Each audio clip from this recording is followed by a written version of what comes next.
दोस्तों, रमजान पूरे हो चुके हैं और ईद का चांद दिख गया है और अब ईद मनाने की तैयारियां पूरे जोरों शोरों पर हैं।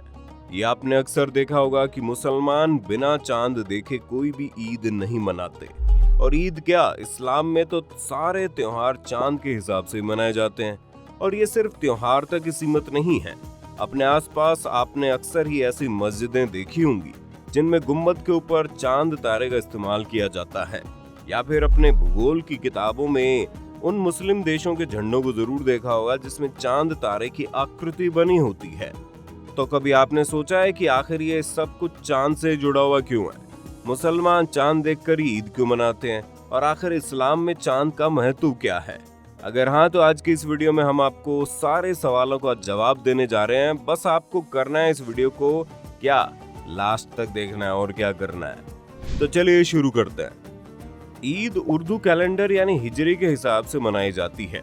उर्दू कैलेंडर का 9वां महीना रमजान का होता है, जो आमतौर पर 29 या 30 दिनों का होता है। पूरी दुनिया में फैले इस्लाम के मानने वालों के लिए रमजान का पवित्र महीना एक उत्सव होता है। इस्लाम धर्म की परंपराओं में रमजान में रोजा रखना हर मुसलमान के लिए जरूरी फर्ज माना जाता है। उसी तरह जैसे 5 बार की नमाज अदा करनी जरूरी है, इसके लिए 10वां महीना शव्वाल शुरू होता है, जिसकी पहली तारीख को ईद मनाई जाती है। उर्दू कैलेंडर का हर महीना चांद को देखकर ही शुरू होता है और जब नया चांद दिखाई देता है तो नया महीना शुरू हो जाता है। इसी नए चांद को देखकर ईद यानी शव्वाल का महीना शुरू होता है। जब तक चांद न दिखे रमजान खत्म नहीं होता और शव्वाल शुरू नहीं हो सकता। अगर ईद के चांद पर नजर डालें तो मिलता है कि पूरे 12 महीनों में सिर्फ ईद का ही चांद ऐसा होता है जो दिखने में बहुत बारीक और जिसे देखना बड़ा मुश्किल होता है। कभी कभी इसी चांद को लेकर मुसलमानों में मतभेद भी हो जाता है, जिसकी वजह से लोग अलग अलग धड़ों में बढ़ जाते हैं और 2 ईद भी हो जाती है। क्या है हिजरी यानी उर्दू कैलेंडर? उर्दू कैलेंडर एक इस्लामिक कैलेंडर है जिसको हिजरी के तौर पर जाना जाता है। इसकी शुरुआत पैगंबर मोहम्मद साहब ने सऊदी अरब के मक्का शहर को छोड़कर मदीना शहर में बसने पर हुई। उसी साल से हिजरी की शुरुआत हुई। वर्तमान में 1442 हिजरी चल रहा है। मुहर्रम उर्दू कैलेंडर का पहला महीना होता है। इसी महीने को पहली तारीख से उर्दू कैलेंडर शुरू होता है। इसमें 12 महीने होते हैं, जिसमें रमजान 9वें महीने और ईद 10वें महीने की पहली तारीख व बकरीद 12वें महीने की 10वीं तारीख को मनाई जाती है। क्यों मनाई जाती है ईद? ईद अल्लाह से इनाम लेने का दिन है। रमजान में पूरे महीने रोजे रखने के बाद इसकी समाप्ति के रूप में ईद मनाई जाती है। ईद मनाने से पहले एक परंपरा निभाई जाती है जिसे फितरा कहा जाता है। इस परंपरा के तहत ईद मनाने वाले हर मुस्लिम को अपने पास से गरीबों को कुछ अनाज देना होता है, जिससे वो खुशी से ईद मना सके। क्यों घट जाता है ईद का दिन? ईद कभी जुलाई में होती है तो कभी मई जून में या फिर अन्य महीनों में। इसकी बड़ी वजह यह है कि उर्दू कैलेंडर में 355 या 356 दिन होते हैं, जबकि इंग्लिश कैलेंडर में 365 दिन होते हैं, जिससे अलग अलग महीनों में पड़ती है। भारत में कैसे मनती है ईद? भारत के कई शहरों में अलग अलग चांद कमेटियां गठित है। सबसे असरदार ऐलान लखनऊ या दिल्ली की शाही जामा मस्जिद में होता है। देश में भी मुसलमान समुदाय 2 धड़ों में बटा है, एक शिया समुदाय और दूसरा सुन्नी। दोनों की ही चांद कमेटियां अलग है। दूसरे देशों में क्या है? दुनिया में तमाम मुस्लिम देशों में भी चांद कमेटियां गठित है, वही चांद से जुड़े फैसले लेती है। हालांकि अब वैज्ञानिक आधार पर चांद की स्थिति का पहले से आकलन करके उर्दू कैलेंडर छापा जाता है।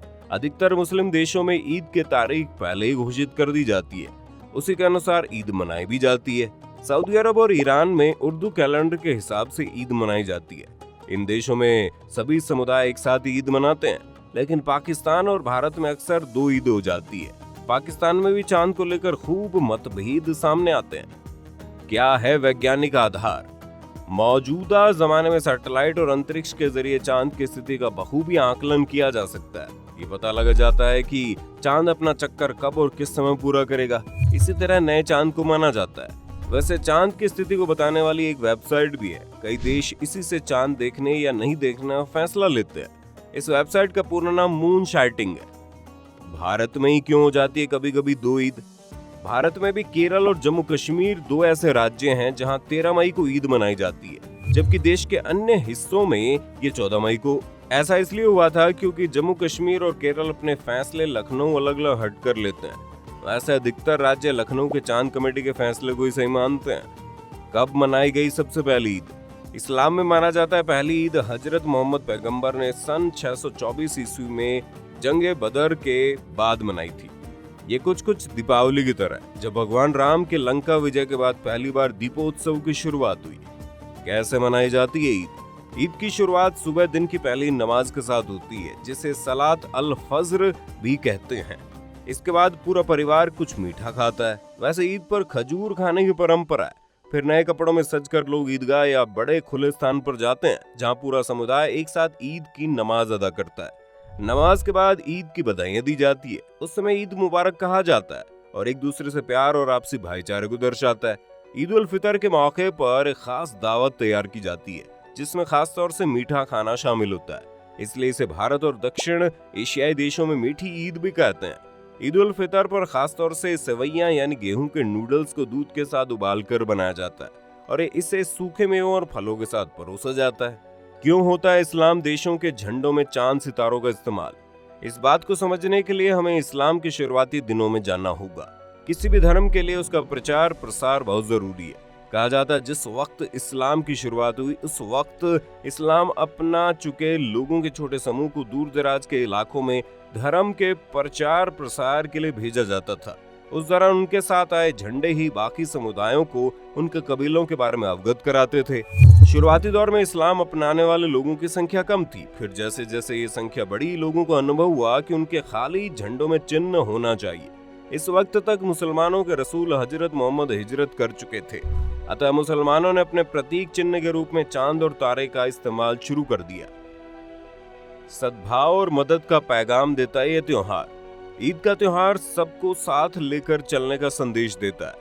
ईद पर हर मुसलमान, चाहे वो आर्थिक रूप से संपन्न हो या ना हो, सभी एक साथ नमाज पढ़ते हैं और एक दूसरे को गले लगाते हैं। इस्लाम में चैरिटी ईद का एक महत्वपूर्ण पहलू है। हर मुसलमान को धन, भोजन और कपड़े के रूप में कुछ न कुछ दान करने के लिए प्रोत्साहित किया जाता है। कुरान में ज़कात और फित्र को जरूरी बताया गया है। ज़कात यानी दान को हर मुसलमान का फर्ज कहते हैं। ये गरीबों के लिए दिया जाने वाला दान है। परंपरागत रूप से इसे रमजान के अंत में और लोगों को ईद की नमाज पर जाने से पहले दिया जाता है। उम्मीद है आपके सारे सवालों के जवाब मिल गए होंगे।